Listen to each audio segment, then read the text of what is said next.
Yeah. Okay. Thank you so much, everyone, for joining. Um, I'm going to just introduce this talk and Shireen as well. I hope you're all having a really lovely time and day wherever you are joining from. My name is Daniel Owusu, and I'm one of the members of Joe Collective, where we are hosting different lectures related to death for our discussion based exhibition Through the Crowd. The exhibition is in Aldgate East from the 5th to the 12th of April. This is in London, by the way. Anyone is welcome. And if you would like to have more information on it, please contact our Instagram account at I Am Joe Collective. Thanks everyone for joining. Today we have Shireen Hamza with me, a PhD candidate studying the history of medicine at Harvard University, who is currently based in Chicago. Today's lecture and discussion is titled Signs of Impending Death. This lecture explores the signs of death as presented by physicians across the medieval Islamic world. Hamza's practice is not the kind of research that collects and abandons. Through an often iterative process of searching, her work dwells in its context. Her research gives shape to and makes room for specific voices, materials, archives, and stories throughout history to make their own case. With compelling sensitivity, Hamza intends to foster an environment where uncertainty is acknowledged and learning is nurtured. This is an open discussion, so if you have any questions at all or comments, please put them below on the chat. If you also have any questions that come to mind after the talk, send us an email and we will send the questions to Shireen and get back to you with the answers. The Joe Collective email will be in the chat if you would like to get in touch with Shireen. Please email her using the Harvard email address she provides in her presentation slides. So I've also put the Joe email chat on here too. So yeah, thank you so much, Shireen. I'll leave you to start and I'll be in the background if you need me. Thank you, Daniel. That was such a special introduction. Thank you. I am gonna just share some slides just to have a little bit of a visual stimulus for our discussion today. So it is hopefully going to be a little bit of a discussion depending on what time it is for all of you. It's really nice to see some folks I recognize and some who I don't. But I'm basically just going to pause at a couple points in the presentation and ask for your thoughts. So if you want to unmute yourself at the time, or if you want to put something in the chat, I would love to read it or to hear it.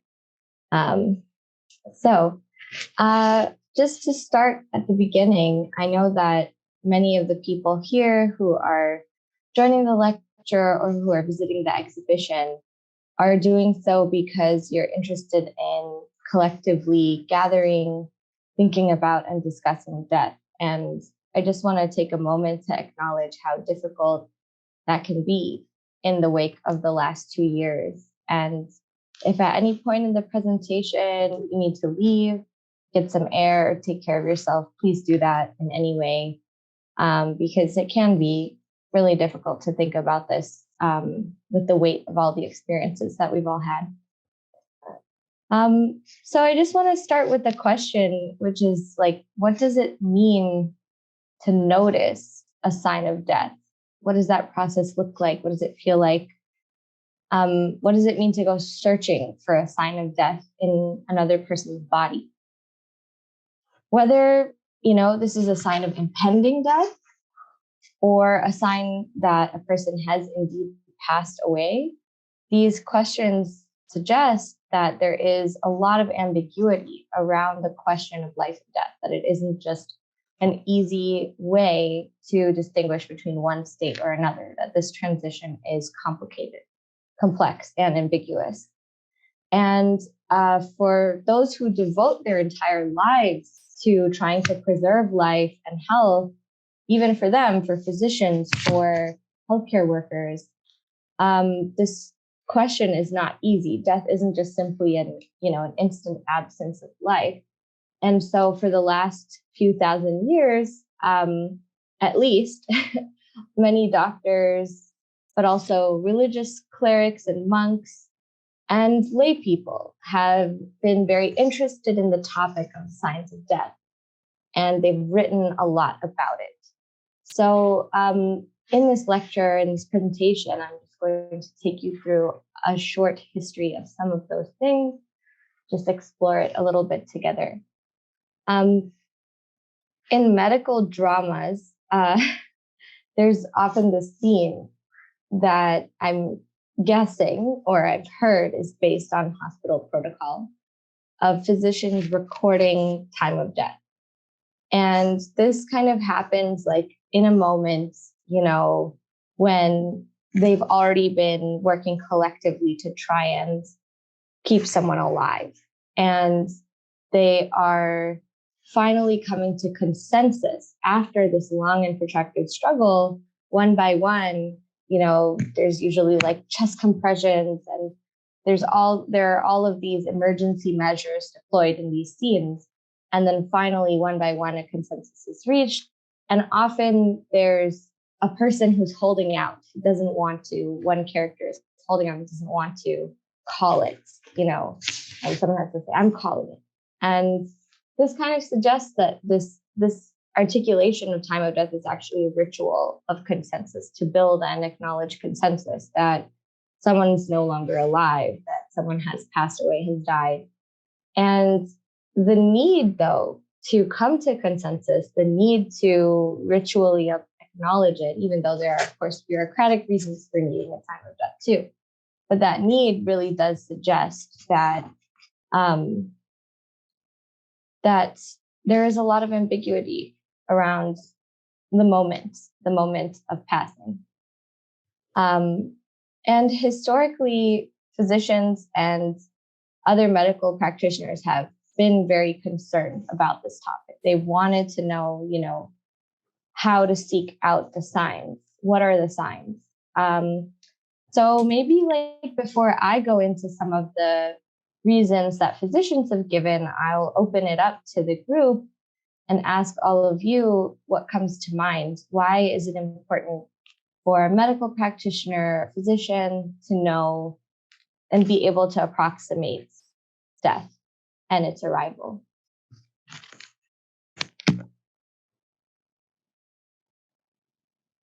Feel free to unmute or put something in the chat if you want to. Well, this is Dr. Naila Mughal. I am a physician, so I can speak to it maybe to my understanding, which is that a consensus is needed for a particular time for many reasons, for legal reasons, for family-related reasons, and also perhaps, for reasons of inheritance or whatever then comes after. Absolutely. Those are all like large systemic reasons that we need to know the time specifically. Oh, Jocelyn's suggesting in the chat that so the physician can inform the family to come and spend time with the patient to gather for goodbyes. That's a really good suggestion as well. Yeah. Feel free to keep them coming if you'd like. I'll start sharing some of the reasons that some physicians historically from antiquity have articulated the need for prognosis or for the ability to prognosticate the signs of death. One is sort of, much more kind of harsh professional reality kind of situation, which is that physicians did not have a sense of assurance that they could do this very precisely. And so when there was, a question of a physician coming to treat a patient who had a case that was difficult, that wasn't clear which way it was going to go, was the patient going to recover or not, whether or not the physician agreed to treat the patient could become a question of a legal question, as Dr. Mughal suggested, or a question of professional integrity, of reputation. So the physician first needed to know for themselves, do I agree to treat this patient? Do I agree to take a chance on trying to treat them? And if they see certain signs that there's no way this patient's going to recover with treatment, they can say to the family from the beginning, I'm not going to be able to cure your loved one. And that can save them from conflict with the family or from a loss of reputation.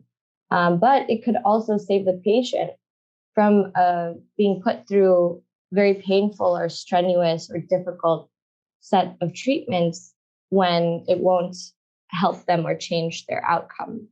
But it will rob them of some time when they could have been receiving other kinds of measures to put them at their ease and enable them to spend time with their loved ones. So that was one set of considerations, is that the physician needed to know professionally, do I treat this patient or not? And another set of considerations was around whether the patient would be buried while they're still alive. So this may sound a little strange because,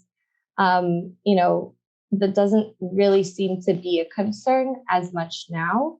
But historically, not just in antiquity or in the medieval world, but even into the 19th and 20th centuries, people were very concerned that, okay, we understand that there's a reason we need to bury the body quickly so it doesn't, start to decay, it doesn't cause illness among others.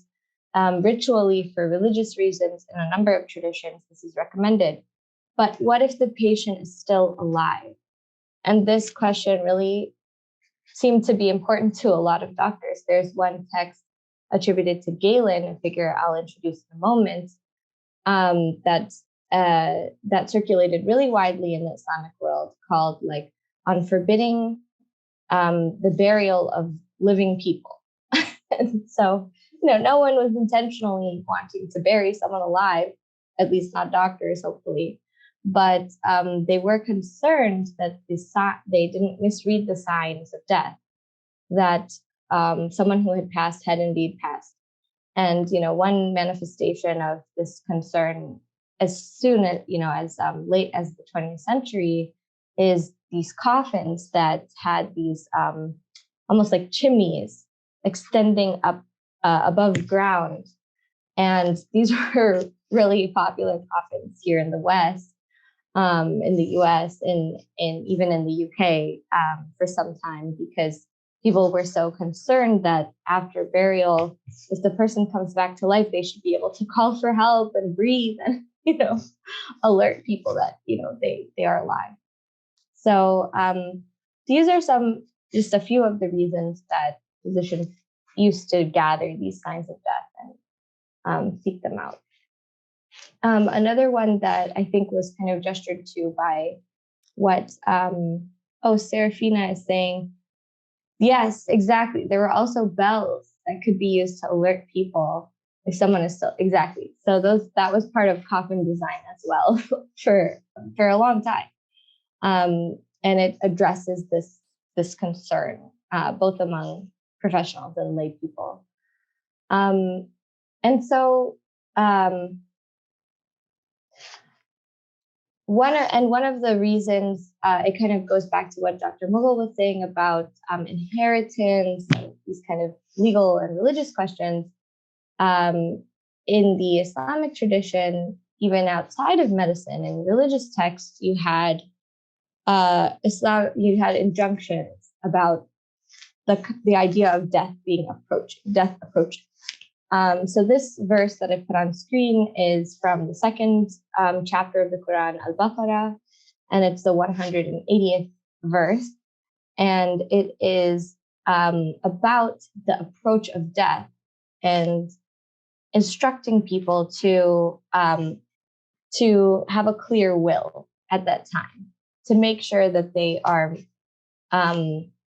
they're fulfilling any remaining obligations with what they own, with what they possess, and probably even just non-material non-material wasiya, or like legacy, something you're leaving behind. So a will. And so these verses, this verse and several other verses about the approach of death, created a conversation in the legal tradition about how do you tell that death is approaching? How do you know that that time has come? So even outside of medicine, there was definitely concern around this. And in medieval Europe, in early medieval Europe, in monasteries, there are several texts that have survived that are like long lists of the signs of death, that were compiled by monks for other monks, because they were very concerned that they would have as much time as possible to ritually prepare the person who was about to transition. And these lists of the signs of death they're not exclusive to Europe, but they speak to the same kind of concern that's raised here in the Islamic tradition as well. So there were many signs of death that go back all the way to Greek antiquity. And the reason I'm bringing up Greek antiquity is because in the Islamic world, by the time we get to the medieval period, people have had a lot of time with the texts of certain figures who are now kind of considered like the fathers of Greek medicine. So the two people I'll introduce today are Hippocrates, who may have lived around the 4th century BC, and Galen, who 5 centuries later lived in the Roman Empire. And these two figures are kind of more than individuals. They are almost legendary figures. They were historical figures too, and they were legendary figures because they had such authority for so long. It's hard for us to imagine, I think, right now, when medicine moves very, very quickly and the most accurate research is considered the most updated or recent research, it's hard to imagine that one figure could have commanded such respect as a current and authoritative source of knowledge for almost 2 millennia. But that was common across knowledge traditions all over the world. In East Asia, in South Asia, in the Middle East, textual traditions often had these very important figures. And in one of Hippocrates' texts, well, we won't say it's his text because there were a lot of texts that were attributed to him, and we could call it the Hippocratic corpus. One of those texts is called Prognosis. And in Prognosis, in the 2nd chapter, there's a very famous list of signs that I will read out here. So when a patient's nose is sharp, eyes are sunken, temples are fallen in, ears are cold and drawn in, their lobes distorted, the skin of the face hard, stretched and dry, the color of the face pale and dusky. These are signs that Hippocrates lists in this text that death is either approaching or has happened. So I just wanted to open this up for discussion a little bit about, what these lists of signs evokes for you, because it had a big impact for centuries and centuries on medicine. People took this list, they expanded it, they revised it, they commented on it, they explained it. But what does it mean to you? What are these signs? How would someone read them? Does it make sense to you? Are any of them intuitive or any of them strange?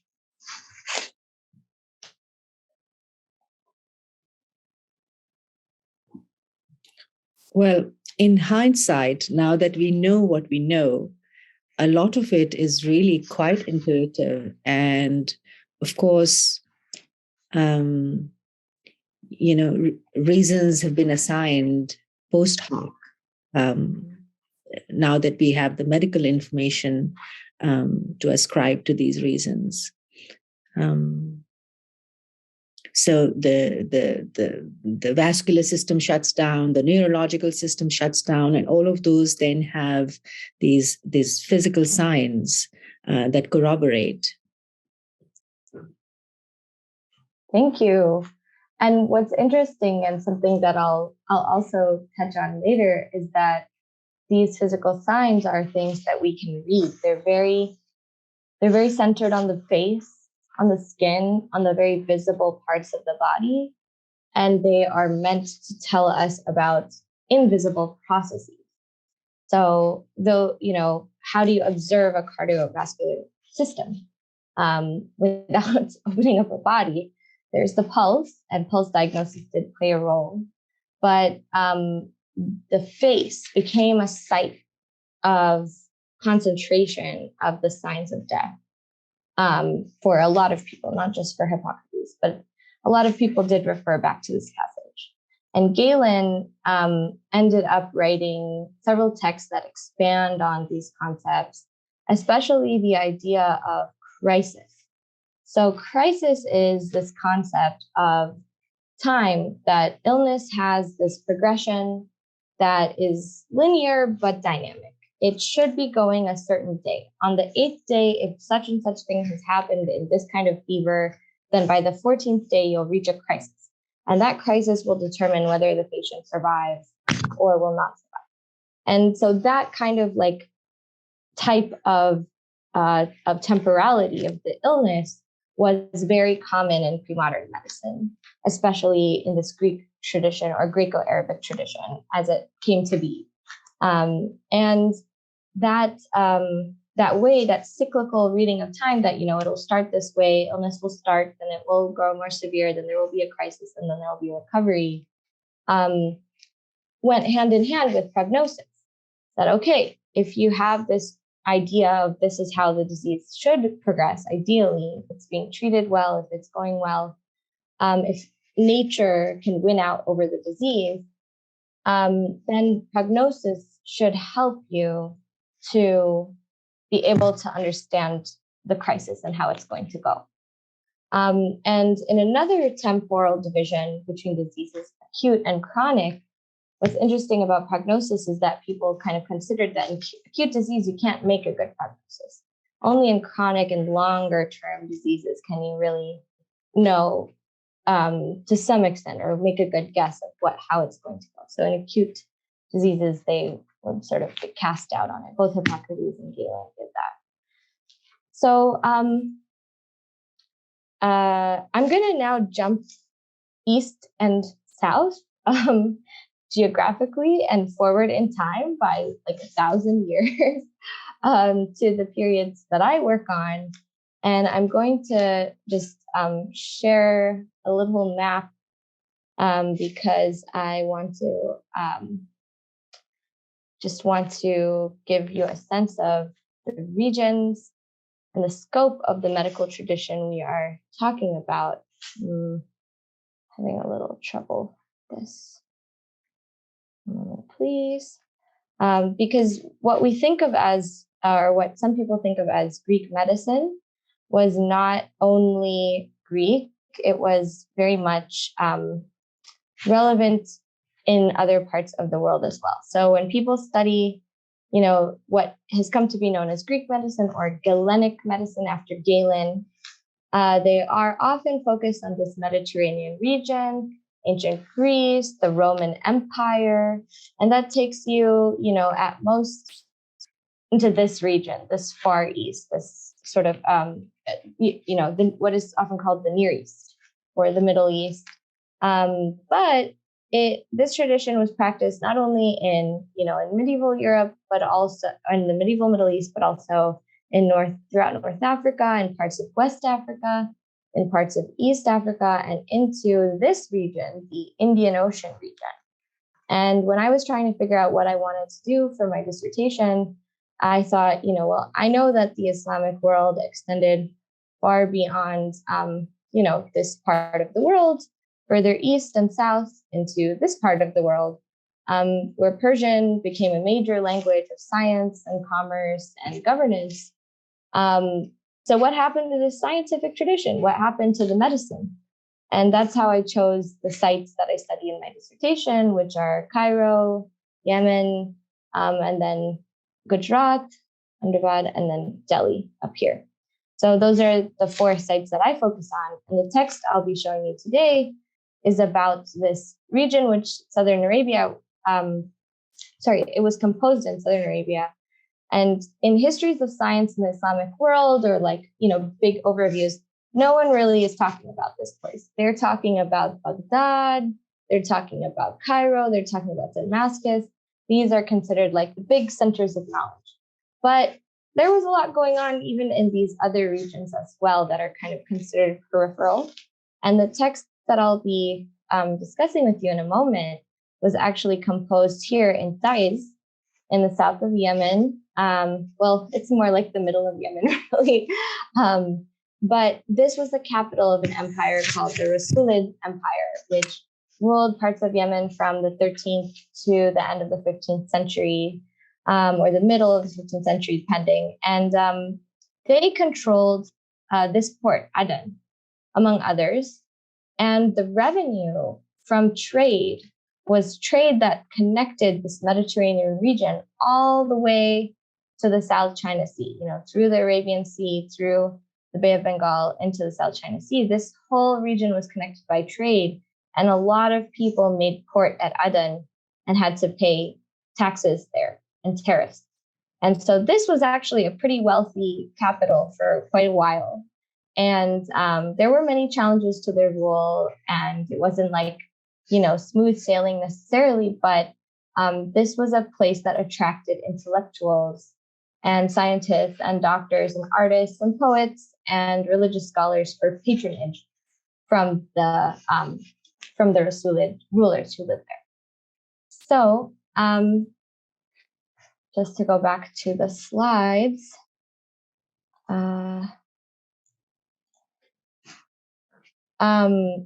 The text that I want to introduce some signs of death from was composed and dedicated to the second ruler of that Rasulid Empire I was just talking about, who was known as Al-Muzaffar Yusuf. And he reigned in the second half of the 15th century, a very long reign, 50 years. And this text was dedicated to him, the medical text that you see in front of you. This is one of only 3 surviving manuscripts of this text. So it certainly didn't have the kind of renown as some of the other texts out there that, survive in dozens and dozens of manuscript copies that people were clearly reading and copying. There was huge demand for it. But there were some people who read it. And of those, the number of survival of manuscripts doesn't always tell us exactly how popular it was in its time. It kind of says a little more about what happened after. So we can only really guess how the author of this text would have been perceived in his day. And the name of the text is Al-Bayan fi Kashf Asrar al-Tibb lil-Ayan, or Clarifying and Exposing the Secrets of Medicine. And that does feel very relevant to our topic as we're talking about reading science and exposing the secrets of the body. But it isn't really a specific medical treatise. It isn't what you could say would be like a cutting edge research journal in medicine. It wasn't the text where physicians are debating the mechanisms of the body with each other and trying to come to push things forward. This was more of a handbook. It was a book that could, was a comprehensive book that could be used by a practicing physician or a student, taken with them, referred to in a moment of uncertainty. And so it was very nicely organized in that way. So you can see here that there were this is the title page. There were many readers of the text, and some of the ownership notes of this text belongs to such and such person have been smudged out to make room for new ownership notes. So it had several owners at least. And this is a picture of the first 2 pages of the text. The scribe who copied it out used red ink throughout to signal headings, important words, topics. So it was meant to be accessible, easily indexed, and something you could flip through very easily. It was over almost 400 pages long. It was 200 folios. So it was massive, but this was like a handbook of medicine. And the signs of death cover only 3 pages in this text. And all we really know about the author is what we know from these 2 pages, from what he tells us himself. His name was Muhammad ibn Ahmed Ali al-Hamawi. His name maybe suggests that he might have emigrated to the Rasulid court from elsewhere, maybe from Iraq, but we don't know for sure because there's no other information surviving about him. No one else was like recording his biography at the time. So throughout the text, there are passages in the descriptions of like different diseases that give us more physical and localized and concrete signs of the progression of a disease. So for example, in a section on bladder stones, there are very specific kinds of pain described in the abdomen or the pelvis, that this is how you know to treat it this way, this is how you know to treat it that way. But when we get to the signs of death, those are just kind of congregated together in a list of nearly 100 signs grouped into 3 different categories. And, you're reading sign after sign after sign, and it gives you this impression of, why is this such a long list? Why isn't this more clear? These are there's competing information here. And so historians have come up with many ideas for why there were these lists of signs of death that survived. And this is certainly not the only example, but this is one of the longest ones I've found, with nearly 100 signs listed. And some of them are things that we would find alarming today as well. And some of them would probably not lead us to rush to an emergency room. And so I wanted to give you one example of these and see what we make of it. So this is the 4th sign on this list. When the whites of the eyes turn red and opaque veins start to become visible, this is a sure sign the patient will perish. And this is referring to opaque veins in the eye. Because either it is caused by the brain filling with material derived from blood, or by swelling in the brain. And the opacity of the eye and its pupil are a sure sign of the death of vital heat, a sure sign of death. So before I kind of go into it and talk a little bit about what vital heat means and what kind of picture of the body this gives us, their understanding of the body, just wanted to ask if anyone had any thoughts about this. Redness of the eye, I wouldn't necessarily, correlate that with such a serious outcome, but this is one of the signs, and it's a pretty common one as well. If anyone has any thoughts about this. Hello, Shireen. Hi, can you hear me? Yep. Yeah, no, I was going to say, when I was reading it, it kind of makes me think about how it is talking about the face, but then it's going intern. This one seems like it's going more internally, more than the first one. So it's actually talking about the blood this time, and like transparency, and it's really seeing, describing the body as a kind of material that is weathered. So yeah, that's my observation from this. Yeah, absolutely. And I also think that in a way, time has borne him out, because even today, one of the first signs we look at if we want to decipher whether or not is the pupil. I'm not sure what is intended or meant by the opacity of the eye and its pupil, but really it's the size of the pupil today that we look at, and whether or not it constricts or responds or reacts to light. Wow. Thank you. Yeah, it's so great that we have a biomedical physician here today. It's really wonderful to kind of give that perspective. And I totally, I find both of these comments really illuminating. Going back to what Daniel said, I also was really struck by the kind of going inward that this very short, 2-line sign, that's one of just this long list of signs, gives us. And of course, this is a conception of the body that is very different from our own, one in which the body is constituted by four humors, blood, phlegm, black bile, and yellow bile.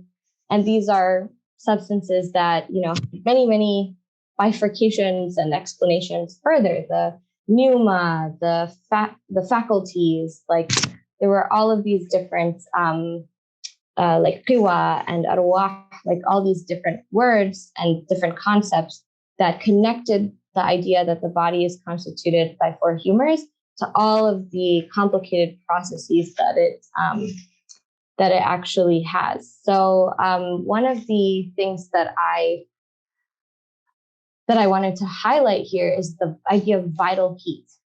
And so it's sort of confusing because it's like, okay, the vital heat, does that mean when the vital heat is snuffed out that death occurs? That's definitely what seems to be implied here. And the idea of vital heat, al-harara al-ghariziyya, is one that's like very central to this idea of how the body works and how the body is animated. So it's not really the same as the idea of life force or like kind of a general spiritual idea. It's a very discrete physical force in the body or presence in the body that interacts with other materials. But it's sort of kind of related to what Dr. Mughal was saying, that if this is in trouble, the pupil can tell you that, and if there's some issue with this vital heat, this patient is going to be in serious trouble and might not be something the physician can intervene in. So yeah, I think like this sign and several other examples show us that prognostication is not just about the future, but about moving, especially in a medical context where surgery was not as common or as safe as a first resort, where diagnostic tools did not claim to reveal the inner workings of the body. We didn't have X-rays or MRIs that are sort of claiming to kind of intervene and make the invisible visible. In that context, moving from the face to the internal, it kind of made prognostication about sensing the present, not just the future, but really being able to read the present, the invisible present of the body. So I want to leave some time just to talk, but I think that biomedical research, and what I mean by biomedicine is just to acknowledge that there are many medical traditions in the world, and a lot of the other ones have been kind of sidelined or called traditional or alternative through colonial processes. And the tradition that I'm talking to you about today is still practiced. It's sanctioned by multiple governments, mostly in South Asia, in India, Pakistan, Bangladesh. This is called Unani Tib today, which literally means Greek medicine, and kind of why it's called Greek rather than Arabic or Persian, when those are the languages that it was practiced in for so long, is like also related to the history of British colonialism in India and in South Asia broadly. So that tradition still exists and it's still present. And many other traditions exist as well: Ayurveda, Siddha, traditional Chinese medicine, and have been transformed by their engagement with biomedicine, what we might think of as modern medicine. But all of them are modern, actually. All of them have been impacted by these processes. And so it's just to say that even in biomedicine, even what we think of as a capital M medicine, prognosis is actually considered pretty underrepresented. There's a lot of certainty about diagnosis, and there's a lot of certainty about therapeutics, but there's less time dedicated to prognosis. And I think like it would be interesting in the discussion to think about why it had such a big role in pre-modern medicine compared to biomedicine today.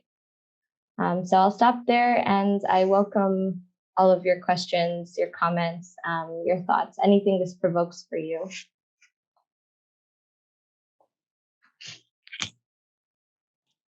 Thank you so much, Shireen. I actually have a few questions as well. And I just wanted to ask about the sort of uncertainty aspect of the death. So, obviously, in some religions and some beliefs, death is not necessarily like the end. Um, so it could mean a pathway to something else or another beginning. And so, how does that belief in those different sort of religions sort of relate to the medical aspect and study of the signs? Um, yeah. Yeah, that's a great question, Daniel. I think I can't say too much about other traditions that I am less familiar with, but I can say for Islam that the concern of like when, what is the soul as a material entity, what is its relationship to the body? How is the body and how are the soul going to be resurrected on the day of judgment? These were like definitely concerns that people were influenced by medical discourse to try and understand. So it wasn't like medicine's over here, science is over here, and religion's over here. They were definitely mutually constitutive in various ways, and I think as they are today. I mean, people who bioethics is often a field where religious scholars and medical professionals come together to try and answer these questions as well. But I think that this question of transition and being able to prepare the soul for transition for like the Christian tradition was definitely a reason that the medical literature became interesting to the early monastic communities I mentioned, the monks. And in the Islamic tradition, it was around like definitely like being able to alert the family and pray for the person, but also being able to settle questions of inheritance, being able to avoid dispute, to avoid conflict was one role that medicine could play in like alleviating the situation for those who would remain behind as well. Yeah. Did you want to share more about some of the other kind of traditions you were saying that the idea that the person is still alive or? Yeah, I mean, I think I was thinking more in terms of like reincarnation, and sort of in West African cultures, there's also the signs of kind of more being alive. So stuff like to do with even like spirit children, or things to do with like when you have the marks on your cheeks as well. So basically, almost say that if that child comes back again, you mark it because you know that this child is here and this child has been here before, kind of thing. So it's interesting that their signs are being actually put onto their skin directly or onto their bodies. So I was thinking about that kind of transitioning as well. Almost a way of bookmarking kind of thing with the body. I don't know. Yeah. But yes, if anyone else, I can ask questions. I think that what you're saying, Daniel, really just points out that medicine exists in such a broader context of ways of understanding what a self is, what a life is, what a transition is, the connection between bodies, like even the body as an individual person is thrown into doubt by some of the things that you're sharing with us right now. So I just think that, what we know about the history of formal medicine is really such a drop in the bucket. There are so many, it's all biased towards what was recorded in text. And many of the people who actually, were doing very creative work to bring together that way of understanding life and continuing across multiple people, across generations, were probably often healers, and or kind of like religious authorities who could take care of people through that and who could bring those together. But if they didn't leave behind texts about their practices, which many regions people didn't and many traditions people didn't, it's so difficult to study that. And it requires people to use oral history and to look at material objects that survive, and get very creative with their methods. And I've really enjoyed reading the work of people who do that. But I don't myself study that. So it takes all methods and all kinds of scholars and people and artists to help us understand a lot of those questions, I think. So I hope you work on that, Daniel. Yeah, I will. I mean, for putting all of this together, like, what's your what was your process in finding all these different like manuscripts, and like what's your research sort of process? Like, is it? Yeah. Can you tell us a little bit? So my research was guided by the question I shared before with the map, which is, what about all these other places, and people in those places are aware that there's a history of science and medicine here, but it hasn't made its way into the big narrative. So I don't mean to imply like I'm the first one who's ever cared about this book that I showed you, the book of Exposing the Secrets of Medicine. But maybe I'm the first person who's writing about it in English. And maybe I'm the first person who's trying to connect it with some of the other texts that are more well-known in the history of medicine. So that question of trying to get at the margins and trying to look at a fuller picture of the history of medicine in the Islamic world, like, acknowledging that that's a really big place by the time we get to the 13th century. And all those different places that I mentioned have very different climates, and they have very different seasons and climates and diets are all things that were very influential on the body. And they are, but in medicine in that period, I mean, it's coming back now. It's like environmental medicine and other things, but it's called in the Hippocratic tradition, it's called airs, waters, places. The idea that the air and the water of a place is something that you have to attune your body to or adjust your body to in order for it not to have a big effect. So bodies were so rooted and so connected to the environments of the places they were in. So it's like, how is it possible that, this one medical tradition could be adapted to like India, which is such a different climate, than like Southern Arabia, than Egypt, and then even further east in Southeast Asia, like the monsoon, the very tropical environment. What would that mean for this medical tradition that was originally written for the Mediterranean? So that was like one of the big motivating questions for me to like seek out some of these manuscripts that haven't really been discussed in Western scholarship and try to bring these questions to them. Yeah. Thank you so much. And I think it makes me also think about how just specific and subjective it is as well, in terms of, as you described, it being where you actually stay, where you actually live, and how that can completely make your signs of sort of death, or the way they register that differ. And also this thing of loss of vital heat too, and how it's like kind of described in climate change, and that like loss of heat is now this huge topic as well. Wow. So not just our bodies, but actually the entire like Earth. So it seems like maybe the signs of death as well, can refer to like Earth as well, and the environment. So it's really interesting. But I don't know. Is there anyone else as well who has anything they want to comment? Or if not, I have more questions. Yeah, okay. I'm going to pass them to the.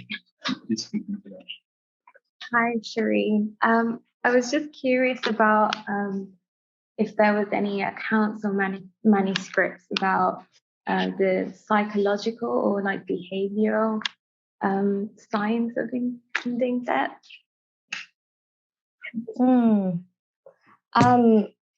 I'm sure there are. I'm sure there are. I feel like this topic, maybe in part because it's less represented in modern medicine, I haven't found a ton of historians who've taken it on. But I bet that the closer you get to the present, the more and more voluminous the materials and the more, especially when psychological, like behavioral sciences or psychology becomes a very standard part of medicine, I think that would be a time when you'd have more of this. But yeah, we do have a physician present, so we could also ask her if she wants to comment on that.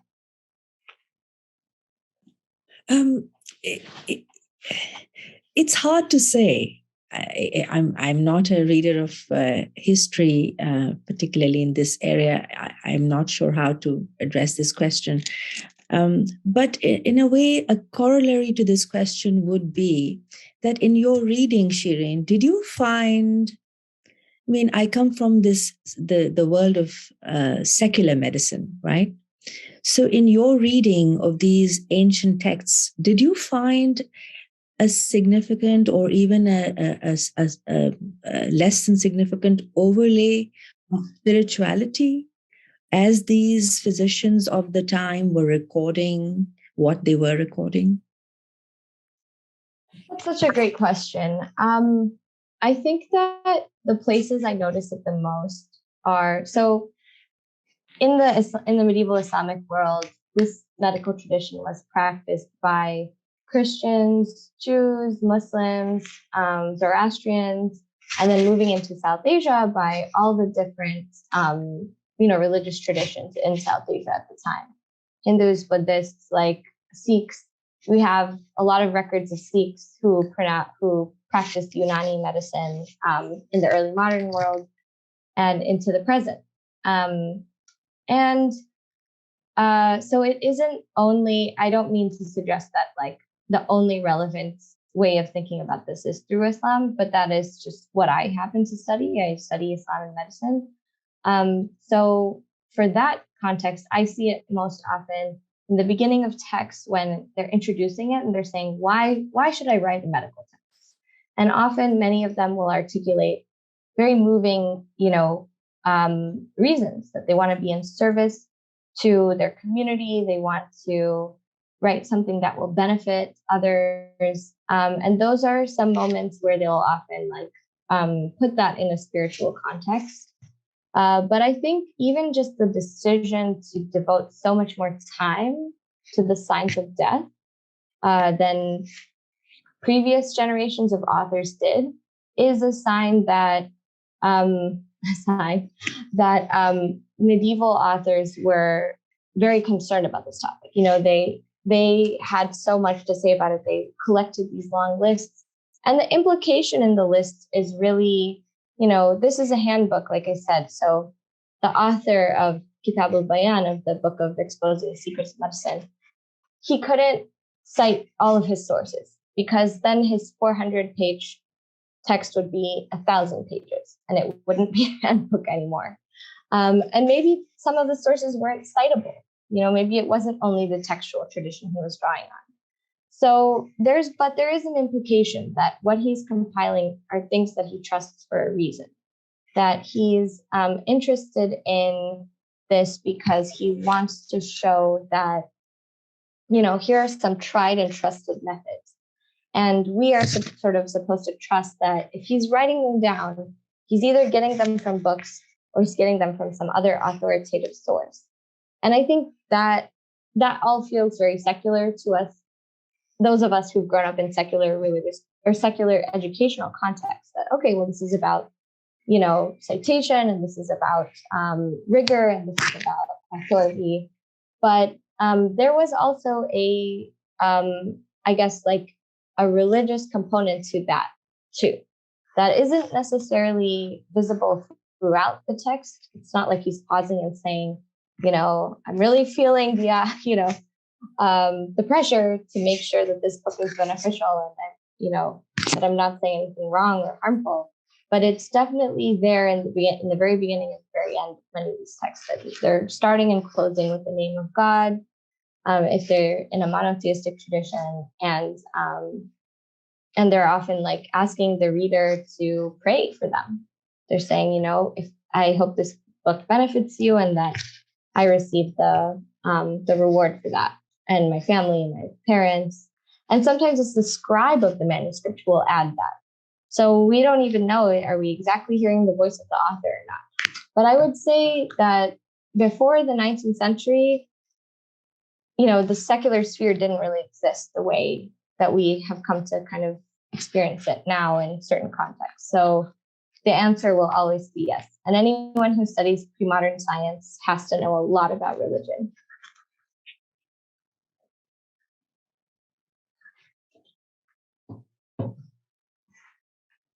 Yep, we have a question from the gallery space as well. So, hi, Shireen.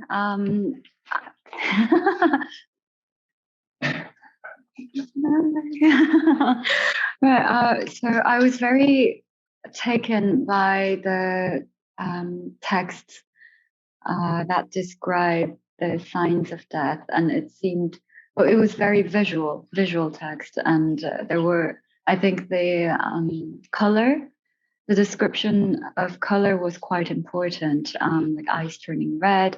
And in the first example that you showed us, I think it said that the body turns perhaps dusky. Was it? What? Oh, sorry. Could you say that part one more time, Sergio? Oh, right. And so the first example, I think, said that the body turns dusky. Dusky? Is that? Oh, yeah. Mm-hmm. Mm-hmm. English is not my first language, but I just interpreted it as the color of dusk. Is that, or is that not what it means?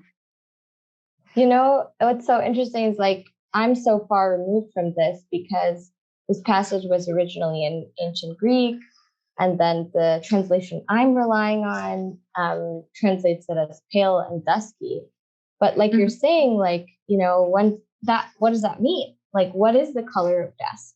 And when would that be noticeable? And as we move east across such a broader geography where the base tone of people's skin could be so many things, and even in Hippocrates society, there was such a wide range of skin tone and people of different origins there, from Africa and Asia as well. So yeah, it's definitely a question of like, what do they mean by the skin, the color of the face becoming pale and dusky? And it just reminds us that even though we have these big general principles in the text, how they're applied is going to be so local and so contingent and depends so much on how a specific community of doctors is understanding a big general principle. Right. And so I was actually wondering, so in the text, do they go in detail about what they mean by pale or dusky? I think like dusk probably back then looked a lot different, perhaps, than today's world with all the air pollution and wow. I'm right. Just I like to paint, and so these descriptions of colors, I think, is very fascinating to me. So do they go in depth a little bit more about what they mean by red, for example, or what they mean by pale or dusk in the text? Or is it something that, if I am interested, I need to do something like you are doing right now, which seems very, very difficult. Yeah, thank you so much. If I may. Oh, okay, sure, go ahead. It's very interesting. Clearly, dusks have not changed much, nor have people when they are dying. The look of people has not changed much either. So even today, in our description of these bodies at that tail end of life, a lot of our terminology is quite similar. And dusky is a word that is very commonly used today. It simply is, and it's an emblematic description. It is not necessarily a physical description, in the sense that when bodies are radiant with heat and the color of the underlying blood as it is flowing through the body, it is what is keeping it colored and vibrant and warm. And when all of that is gradually beginning to drain away, it's not simply the presence or absence. It is the gradual draining away of that blood and what they call the heat force or the life force, right? So dusky is the sort of all the middle stages that are between the presence of life force and the gradual draining of life force. And as you imagine dusk changing from minute to minute, so does this change from minute to minute. And it goes towards a darkening of the body in a sort of a philosophical sense, not a literal sense. Thank you so much. I mean, there's so much beyond color in that description of the word dusky. Like, that was a very sensory description. But I would say, I wonder if the reason this Hippocratic passage is translated as dusky from the Greek is because it's a current word in medicine today. So I wonder if that influenced the way the passage was translated. But yeah, that was so fascinating. And thank you for drawing our attention to the passage again, Serafina. And also like the notion of dusk is, like Dr. Mughal said, it's like emblematic. But I would say that it reminds us that the text was just one part of medical education. That there was a text, but you couldn't understand the text fully without a teacher or without a community of people to confirm that your connection between what is written on the page and what you're seeing in someone's body, or what you're feeling or experiencing, noticing in someone else's body, are indeed matched. That if it says dusky and this is dusky, and there has to be a community of people to confirm that you're explicating the text correctly, that you're understanding the text correctly. So I think it just reminds me once more to be humble, because what I have is the fragments, and I'm trying to, construct the world around it. But really, the text is just a very tiny part of it.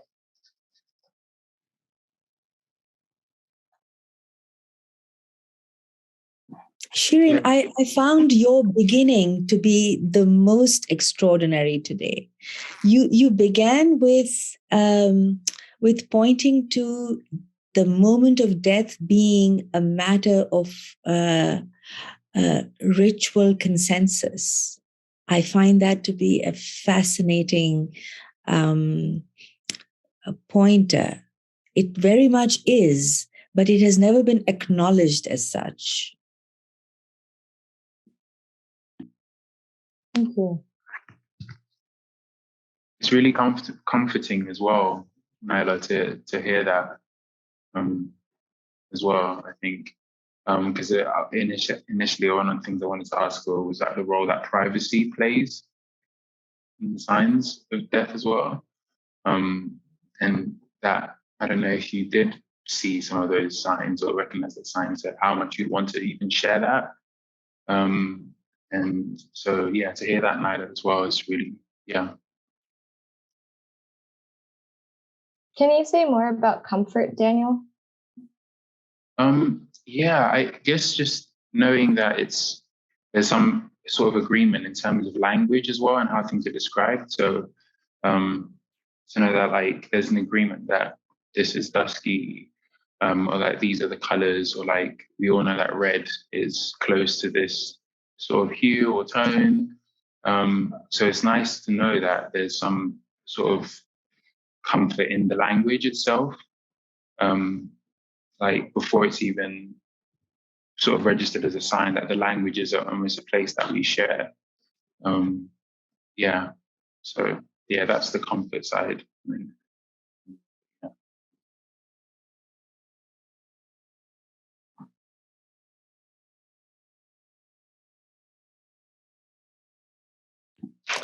There is also comfort in the universality of these signs, isn't there? There is also comfort in knowing that one can reasonably rely upon not just the signs, but a certain progression in the signs, right? There is a certain predictability, and that brings reliability and acceptance. Absolutely. And I think it goes back to what a few people suggested in the beginning, that the whole purpose of prognosis is also so the doctor can comfort the family and better engage with the people, with everyone around, and to have some level of certainty in such an ambiguous and difficult moment.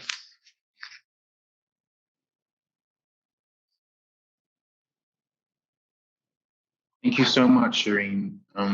That was just incredible, insightful, and so sensitive to just the current state as well of how death is acknowledged or death is sort of understood. And there's so many questions as well that I'm sure we'll all go away with. And so thank you so much for sharing all of that research, and yeah, really, really grateful to have that. Thank you so much. It was really such a pleasure to be here with all of you and all of the different perspectives in this room / Zoom room. But yeah, I really think scholars, doctors, and artists should be getting together regularly. And all interested parties. Yes. Yeah. Thank you for... Doctors will be the true beneficiaries. So really, thank you so very much. We're all going to have a round of applause for you in the gallery space, so you'll hear it. Thank you. So much. Thank you. And if anyone has any more questions for Shireen as well, her email will be on the chat. And we will also have it on the Joe Collective, I Am Joe Collective, in Instagram. So we'll share that with you as well. So thank you so much for joining, everyone, and have a nice day.